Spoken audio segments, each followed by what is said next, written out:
কুরবানি কাদের উপর ওয়াজিব?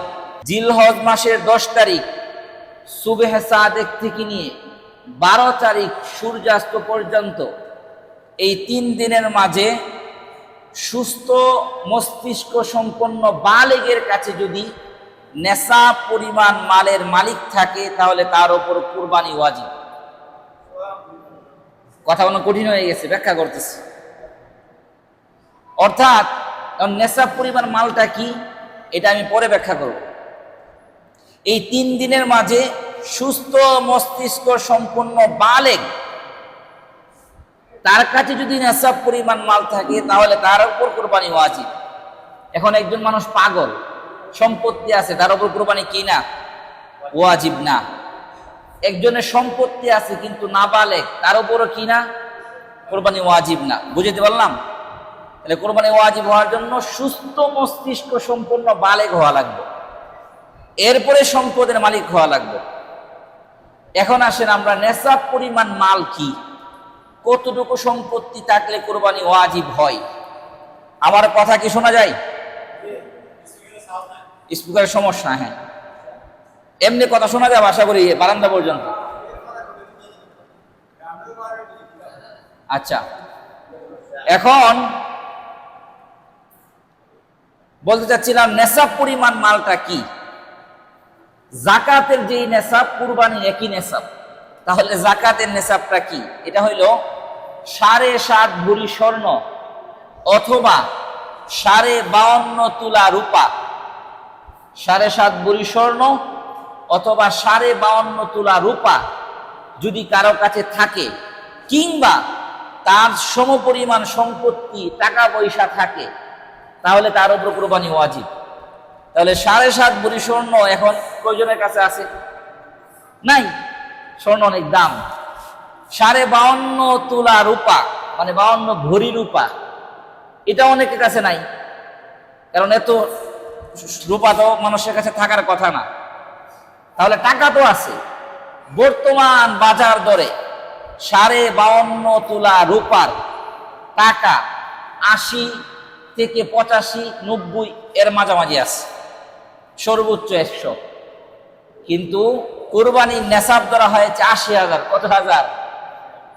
যদি কোনো মানুষের কাছে 80,000 টাকা থাকে অথবা 80,000 টাকা সমপরিমাণ স্বর্ণ থাকে, কি থাকে? স্বর্ণ থাকে, তার উপর কুরবানি ওয়াজিব।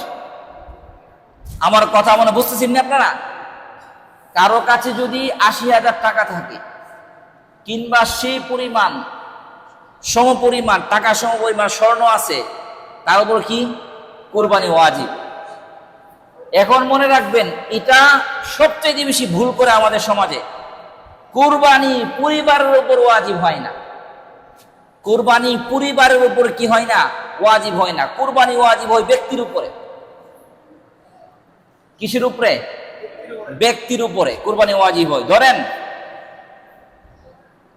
একজন পরিবারের কর্তা, উনি পরিবারের সব মালিক, সব দায়িত্ব আছে, কিন্তু ওনার কাছে টাকা নাই, 80,000 টাকা নাই, কুরবানি ওয়াজিব হবে? বা সেই পরিমাণ সম্পত্তি নেই, ওয়াজিব হবে? কিন্তু তার ফুতের বউয়ের উপর কুরবানি ওয়াজিব। কেন? ফুতের বউয়ের 1 ভরি স্বর্ণ আছে। 1 ভরি স্বর্ণের দাম কত বাজারে এখন? 2.5 লাখ টাকা। 2 লাখ, আজকেও দেখলাম 2,38,000 টাকা। তাহলে একজন মহিলার 1 ভরি স্বর্ণ আছে, তার সাথে 2,000 টাকা আছে, তার উপর কুরবানি ওয়াজিব। কিন্তু ওনার যে শ্বশুর, ওই গরিব বেচারার উপর কি না? কোনো ওয়াজিব না। বুঝতেছেন কথা? কেন? ওই মহিলার কাছে সম্পত্তি আছে। এই জন্যই বললাম কুরবানি কখনো পরিবারের উপরে কি হয় না? ওয়াজিব হয় না। কার উপর ওয়াজিব হয়? ব্যক্তির উপরে। এই জন্য এটা খুব সেনসিটিভ মাসালা। অনেক মহিলারা আমাদের সমাজে আছে, তাকে গরিব ধরা হয়। যে লোক খাইতে পারে না, গরিব নাকি, তার কাছে 8 আনা স্বর্ণ আছে। 8 আনা স্বর্ণের দাম কত? 1,20,000 টাকা, সাথে 500 টাকা আছে। কুরবানি ওয়াজিব না? কুরবানি ওয়াজিব। মাসালা বুঝাতে পারছি? কুরবানি পরিবারের উপর ওয়াজিব হয় না। কার উপর ওয়াজিব হয়? ব্যক্তির উপরে।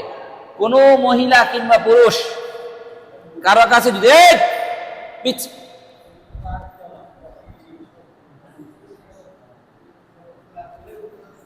কোনো মহিলা কিংবা পুরুষ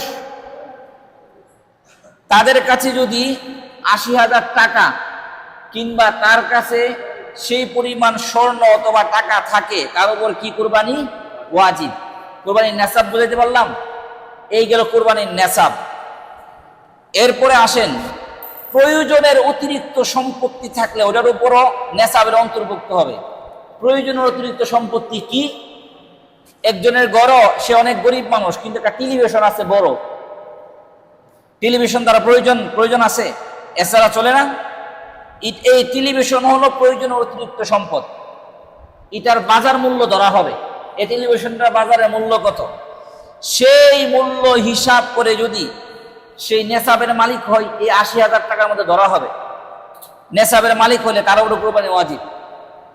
অনেক মহিলারা সুকেসের মধ্যে শাড়ি গেছে এক জায়গায় ঘুরতে, কিনে আনছে, এটা বছরে একবারও পরে না।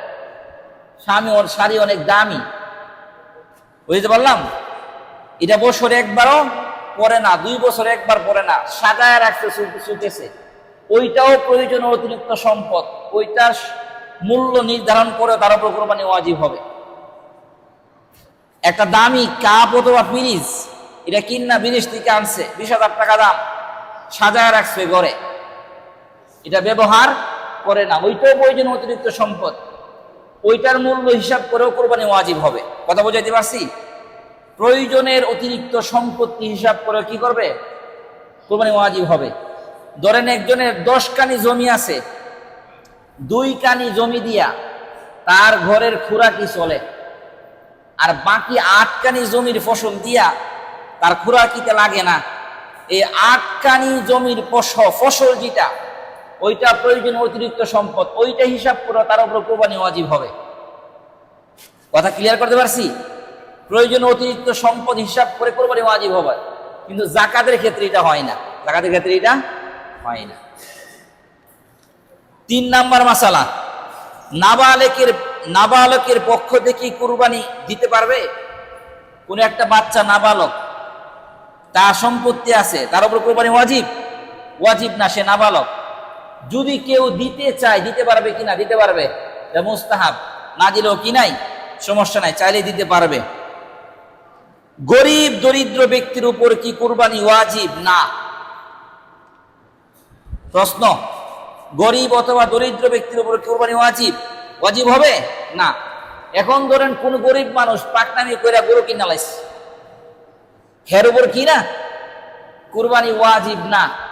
উনি পাকনামি করে কুরবানি গরু কিনছে, কিনার পরে এই গরু চুরি হয়ে গেল অথবা মারা গেল, তার উপর দ্বিতীয় আর একটা গরু কিনতে হবে না। কিন্তু কোনো ধনী মানুষ গরু কিনে আনছে, আনার পরে গরু মরে গেছে গা, অথবা গরু চুরি হয়ে গেছে, সে আর একটা গরু কিনে এনে কুরবানি করবে। কিন্তু গরিবের উপর কিনাই আর একটা গরু কিনে এনে কুরবানি করা লাগবে না। ধরেন গরিব মানুষ একটা গরু কিনছে, এটা চুরি হয়ে গেছে, সে আরেকটা গরু গিয়ে কিনছে, আবার কুরবানি দিব, কিন্তু ওই যে চুরি হওয়া গরুটা এটা আবার পাইছে, 2টা গরু হয়ে গেছে কেনা, 2টা গরু কুরবানি করবে। গরিব ব্যক্তির জন্য 2টাই করা লাগবে। কিন্তু ধনী ব্যক্তি, ওনার গরু চুরি হয়ে গেছে, আরেকটা কিনছে, আগের গরুও পাইছে, ধনী ব্যক্তি চাইলে একটা করলেই চলবে, আরেকটা বিক্রি করে দিবে। কিন্তু গরিব ব্যক্তি ওই পাকনামি করছে, ওরে তো আল্লাহ কুরবানি ওয়াজিবই করছে না, সে আরেকটা কিনে আনছে, এই জন্য 2টাই করতে হবে। কথা বুঝাতে পারছি? না পাইলে তো নাই, পাইলে তো মাসাল, পাইছে না তো শেষই, ঠিক না? এরপরে দেখেন, কোনো কারণে কুরবানি দিতে না পারলে কি করণীয়? কোনো কারণে কুরবানি দিতে পারছে না, ধরেন ঈদের দিন ওই তার বাপ মারা গেছে, দিতে পারছে না, এরপরের দিন মনে দুঃখ, তাও দিছে না, এরপরের দিন কোনো কারণে দিতে পারছে না, মানে কোনো কারণে কুরবানি দিতে না পারলে করণীয় কি? করণীয় 3টা। যদি কুরবানির পশু না কিনে থাকে, তার উপর কুরবানি ওয়াজিব, কুরবানি দিতে পারছে না, কুরবানির পশুও কিনছে না, এক্ষেত্রে মাসালা হলো ওই ব্যক্তি একটা ছাগল কিনবে, ছাগল কিনে এটা আল্লাহ রাস্তায় সৎকা করে দিবে, এক নাম্বার। কিন্তু পশু কিনছে কিন্তু এই 3 দিনের মধ্যে উনি কি করছে না, কুরবানি করে নাই। পশু কিনে আনছে, যে 3 দিনে কুরবানি করবে ওই 3 দিনের মধ্যে পশু কুরবানি করে নাই, তাহলে ওই পুরা পশুটাই আল্লাহ রাস্তায় সৎকা করে দিবে। কঠিন হয়ে গেছে কথা। ধরেন একজনের উপরে কুরবানি ওয়াজিব, সে গরুই কিনছে না বা পশু কিনছে না, এই 3 দিনের মধ্যে কুরবানি না করলে সে একটা ছাগল কিনে আল্লাহ রাস্তায় সৎকা করবে, কিন্তু পশু কিনছে, এটা জবাই করছে না। এই অবস্থায় ওই পশুটাই আল্লাহ রাস্তায় কুরবানি করে দিবে। 2টা গেল। 3 নাম্বার, পশু কিনছে কিন্তু এই 3 দিনের মধ্যে জবাই করছে না, 3 দিন পরে গিয়ে জবাই করছে। 10, 11, 12 3 দিন পরে গিয়ে জবাই করছে। এই ক্ষেত্রে সে ওই জবাইয়ের গোশত খেতে পারবে না। সেইটা মাইপা দেখবে যে বাজার থেকে গরুটা কিনছে 60,000 টাকা দিয়ে, বাজারের মূল্যের সাথে কত মন গোশত হয়েছে, ধরেন বাজারের মূল্যের সাথে হিসাব করে 50,000 টাকা গোশত হয়েছে, আরো 10,000 টাকা নিজের টাকা ঢুকায়া ফুল টাকা এবং গরুর গোশত সব সৎকা করবে। আচ্ছা, এসব জটিল মাসালা না বুঝলে পরেও বুঝে নেবেন, আমি বলে দিচ্ছি আর কি। এগুলো আবার মিডিয়াতে যাবে, অনেক মানুষ এই জটিল সমস্যায় পড়তে পারে, তারা যেন বুঝে নেই। 3 নাম্বার, কখন কুরবানি করবে, কুরবানির সময়টা কখন। যে এলাকায় ঈদের নামাজ এবং জুমার নামাজ হয়, এটার জন্য অনেক শর্ত আছে। ঈদের নামাজ কোন এলাকায় হবে, হবে না, জুমার নামাজ কোন এলাকায় হবে, হবে না, এটা আপনার বোঝা দরকার নাই। আপনাদের এলাকায় হতো, হ্যাঁ, যে এলাকায় ঈদের নামাজ এবং কুরবানির নামাজ হয়, ঈদের নামাজ এবং জুমার নামাজ হয়, ঈদের নামাজের পরেই কোরবানি করবে, আগে কোরবানি করলে কোরবানি হবে না। আপনি ফোন করছেন ফজর নামাজের পরে, ঢাকা ফজরের পরে হয়, ঈদের নামাজ হয়। আমি তো ঢাকা লম্বা সময় ছিলাম, ফজর নামাজ পড়ে বসে থাকে 20 মিনিট, 20 মিনিট পরে ঈদের নামাজ শুরু। 20 মিনিট মানে যখন সূর্য উঠা যায় সাথে সাথে ঈদের নামাজ শুরু হয়ে যায়, এবং এটাই সুন্নাহ। এটাই কি সুন্নাহ। রাসূল বলেছেন, তোমরা ঈদের দিন ঈদের নামাজের গোশত দিয়ে, এর আগে খাওয়া সুন্নাহ না, ঈদের নামাজের গোশত দিয়ে আপনার খাওয়া সুন্নাহ। কি করে? ঈদের নামাজ 9টার সময়, গরু জবাই করে 10টায়, রান্না হয় 1টায়। এতক্ষণ একটা মানুষ ক্ষুধার্ত অবস্থায় থাকতে পারতো না। এই জন্য নিয়ম, যে ব্যক্তি ফজর নামাজই পড়ছে না, ওরা আবার ঈদের নামাজ কি 1000 ঈদের নামাজ দিয়ে একটা ফজর নামাজ হবে? হ্যাঁ, ওই ঈদের নামাজের জন্য আমরা সবাই বসে থাকি, আসক আল্লাহর ওলি, ফজর নামাজের সময় ঘুমে। এই জন্য যে এলাকায় ঈদের নামাজ এবং জুমার নামাজ হয়, ঈদের নামাজের পরেই কোরবানি করবে, আগে কোরবানি করলে হবে না। প্রশ্ন, কোন কোন পশুতে কোরবানি করতে পারবেন? কোন কোন পশু দিয়ে? উট, গরু, মহিষ, ছাগল, ভেড়া, দুম্বা। উট, গরু, মহিষ, ছাগল, ভেড়া, দুম্বা, এই 6টা দিয়ে কোরবানি করতে পারবেন। পশুর বয়স কত হবে? প্রশ্ন, পশুর বয়স কত হবে? উট 5 বছর। উট কয় বছর? 5 বছর। গরু এবং মহিষ কমপক্ষে 2 বছর। কত বছর? 2 বছর। ছাগল, ভেড়া, দুম্বা কমপক্ষে 1 বছর। ছাগল, ভেড়া, দুম্বা কমপক্ষে 1 বছর। তবে ভেড়া এবং দুম্বা, ছাগল না কিন্তু, ভেড়া এবং দুম্বা এটার 1 বছর হয় নাই, কিন্তু দেখতে এটার 1 বছরের মতো মনে হয়। দেখতে এত হৃষ্টপুষ্ট 1 বছরের মতো মনে হয়, ওইটা দিয়েও কোরবানি হবে, কিন্তু ছাগল হবে না। ছাগল কমপক্ষে 1 বছর হওয়া লাগবে। বুঝতে পারতেছি? এক পশুতে শরীকের সংখ্যা কত হবে? আপনি চাইলে একটা গরুর 1 নামেও কোরবানি দিতে পারবেন, 2 নামেও দিতে পারবেন, 3 নামেও দিতে পারবেন, তবে সর্বোচ্চ 7 নাম দিতে পারবেন। উট, গরু, মহিষ এই 3টার ক্ষেত্রে সর্বোচ্চ 7 নাম দিতে পারবেন। ছাগল, ভেড়া, দুম্বা সর্বোচ্চ 1 নাম। কয় নাম? 1 নাম। গোশত বন্টনে কম বেশি হলে কি হবে? প্রশ্ন, গোশত বন্টনে কম বেশি করলে কারো কোরবানি সহি হবে না, সবার কোরবানি বাতিল হয়ে যাবে। আমরা অনেক সময় বলি ওই বেচারার ঘর 7 ছেলে আর ওনার ঘরও 1 ছেলে, ওটা একটু গোশত বাড়াইয়া দেন। আপনি মাইপা আপনার অংশ পুরোটা দিয়ে দেন, কিন্তু আন্দাজে যদি আপনি দিয়ে দেন বাড়ায়া, আপনি আরেকজনের মনের খবর জানেন? জানেন না, কারো কোরবানি হবে না। প্রশ্ন, একজনের নিয়তে গরমিল থাকলে কি হবে? আপনারা 7 ভাগে কোরবানি দিচ্ছেন, 4 জন অনেক ভালো, আল্লাহর জন্য কোরবানি দিচ্ছি, একজনের মনে মনে গোশত খাওয়ার চিন্তা, ইস কোরবানি দিমু আর খাম। একজনের নিয়তে যদি গরমিল থাকে, কারো কোরবানি হবে না। এই জন্য শরিকানা বন্টনের ক্ষেত্রে খুব সাবধানে করবেন।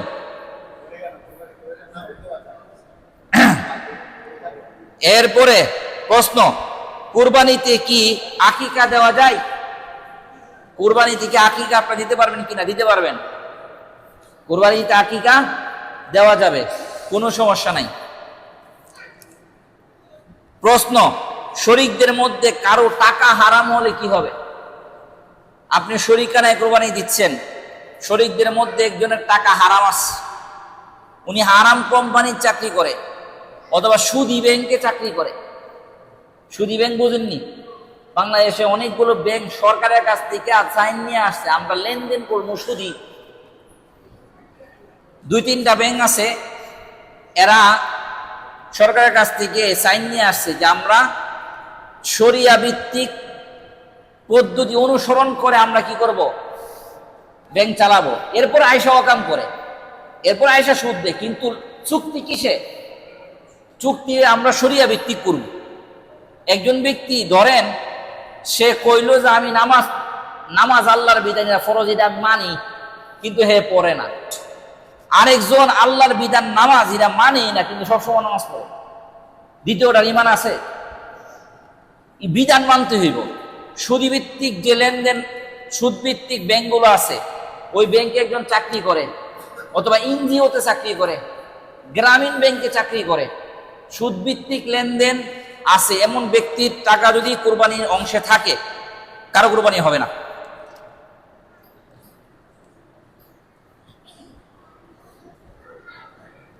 একা পশু ক্রয় করে শরিক নেওয়া যাবে কিনা? আপনি একলা কোরবানি করার নিয়তে একটা গরু কিনে আনছেন, এরপর আরো 2 জন আইছে শরিক হওয়ার জন্য।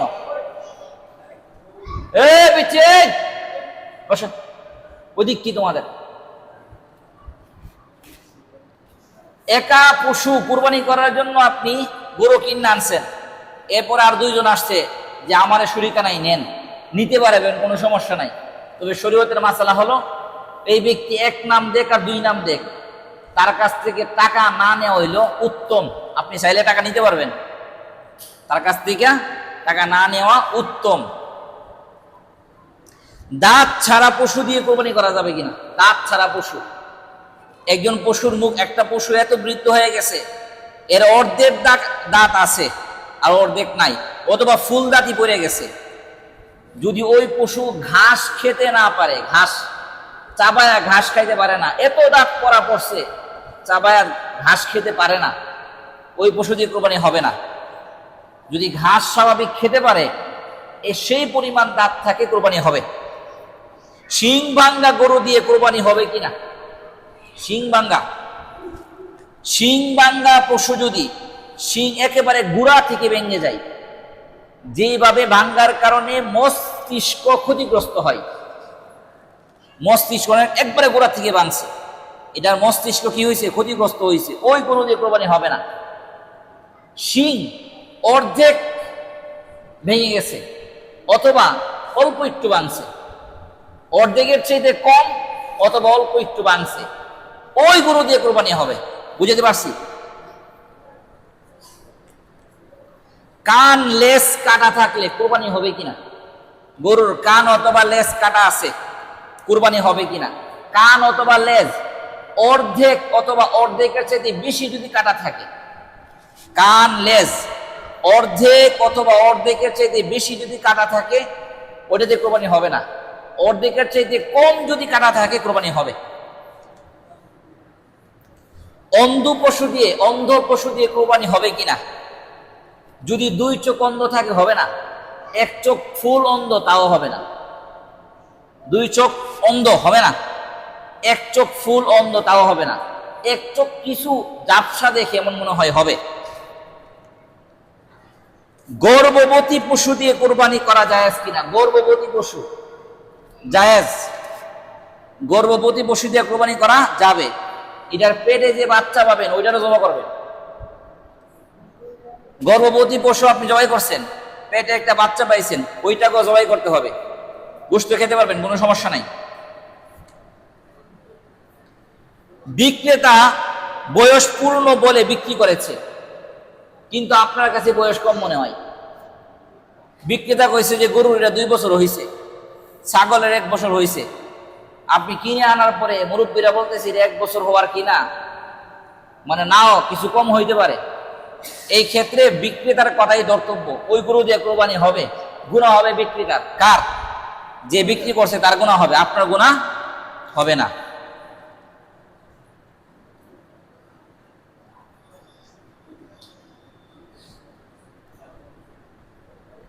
কুরবানির পশু দিয়ে উপকৃত হওয়া যাবে কিনা? উপকৃত, কুরবানির জন্য কিনে আনছেন, 1 সপ্তাহ বাকি আছে, এটা হাল চাষ করাইবেন অথবা এটার দুধ দহন করে খাইবেন। কোরবানির পশু দিয়ে কোনো রকম উপকৃত হওয়া জায়েজ না, কোনো রকম উপকৃত আপনি হতে পারবেন না। পশুর দুধ পান করা যাবে কিনা? পান করা যাবে না। আনছেন, এটার উলানে অনেক দুধ হয়ে গেছে, এখন যদি আপনার না দোহান কষ্ট হইব, দুধ দহন করবে, ওই দুধ আল্লাহর কাছে সৎকা করে দিবে।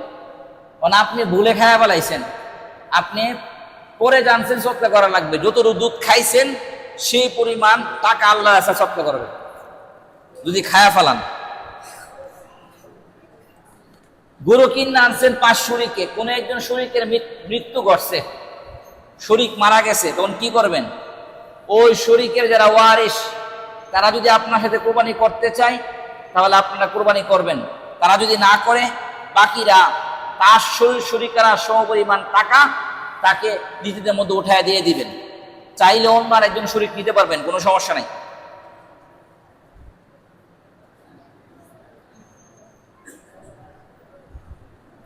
পশু বাচ্চা দিলে কি করবেন? এইটা হলো জটিল মাসালা। এক্ষেত্রে অনেক মুরব্বীরা আছে যেই চালাক, এরা 6 মাস আগে একটা গরু কিনে নিয়ত কুরবানি করব, গরু কিনে গাব দীক্ষা নিয়ত হইল যে বাচ্চাটা হইব, ওই বাচ্চাটা রাইখা দিব আর মা গরুটা জবাই করবো।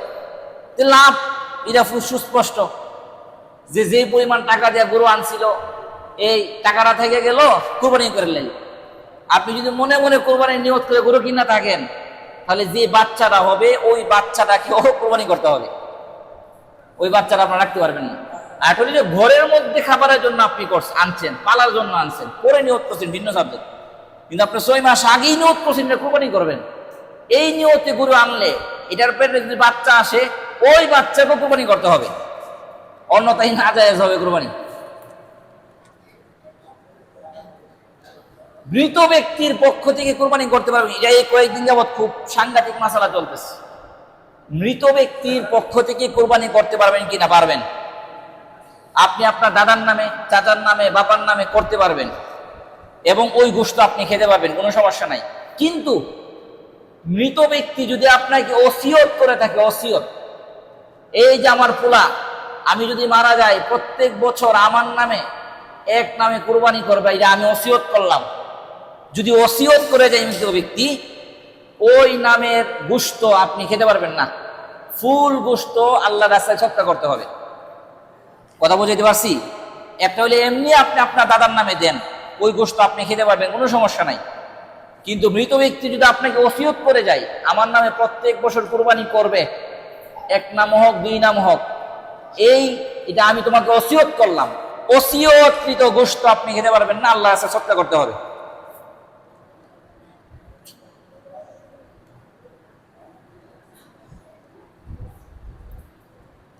অনুমান করে বন্টন করা যাবে কিনা? আগিয়ে গেছে, করা যাবে না। ঋণের টাকা দিয়ে কোরবানি করা যাবে কিনা? ঋণের টাকা যদি সুদে হয়, সুদে কোরবানি হবে না। আর যদি ঋণের টাকা স্বাভাবিক হয় কোরবানি হবে। বিদেশে থাকা ব্যক্তির পক্ষ থেকে কোরবানি করতে পারবেন কিনা? পারবেন। এখানে তো ম্যাক্সিমাম প্রবাসী না, এখানে স্পষ্ট এই মাসালা ভালো খেয়াল রাখবেন। প্রবাস থেকে ছেলে আপনার কাছে টাকা পাঠাইছে, অনেক ক্ষেত্রে এমন হয় বাবা গরিব, বাবার উপর কিনা কোরবানি ওয়াজিব না, কিন্তু ওয়াজিব পোলার উপরে। পোলা টাকা পাঠাইছে, বাবা নিজের নামে কোরবানি করে, এরকম হয় না? হয়, ছেলের নাম কিন্তু দেয় না, এক্ষেত্রে কিন্তু কোরবানি আদায় হবে না। বাবার নামে যদি দিয়ে থাকে, পরিবারের কর্তা হিসাবে বাবা দিবে, এটা অবশ্যই বাবা সওয়াবের অধিকারী হবে। কিন্তু ছেলে যদি কোরবানির উপযুক্ত হয়, ছেলের নামও দিতে হবে, অন্যথায় কোরবানি ছেলের পক্ষ থেকে আদায় হবে না। এখন আসছে সর্বশেষ চামড়ার মাসালা। চামড়ার, আপনারা চামড়া কি করবেন? কোরবানির চামড়ার ক্ষেত্রে মাসালা হলো, আপনি যদি চামড়া নিজে ব্যবহার করতে পারেন, নিজে ধরেন শুকায়া আপনি জুতা বানাইতে পারবেন, আপনি চাইলে নিজে ব্যবহার করতে পারবেন। আপনি যদি চামড়া খেতে চান, খেতেও পারবেন। এটা অনেকে রোজের খাওয়ার কথা করি, এমন কথা। পৃথিবীতে অনেক দেশে চামড়া অনেক চড়া মূল্যে বিক্রি হয়, চামড়া অনেক। এখন থেকে আপনি 30 বছর সামনে যান, মুরব্বীরা জানবে ভুড়ি বাংলাদেশে মানুষ খাইতো না। ভুড়ি, যেটাকে আমরা বোট বলি, অনেক জায়গায় এটার কি বলে, বাসুরি বলে। ভুড়ি বাংলাদেশে মানুষ খাইতো না, এখন গোষ্ঠীর সাথে ভুড়ির দাম বেশি। চামড়া পৃথিবীতে অনেক জায়গায় খায়, বাংলাদেশে শুরু হয়েছে। যদি নিজে চামড়া খেতে পারেন, খেতে পারবেন। আর যদি চামড়া বিক্রি করেন, ওই টাকা আপনার গরিবদেরকে সৎকা করতে হবে, নিজে খেতে পারবেন না। তবে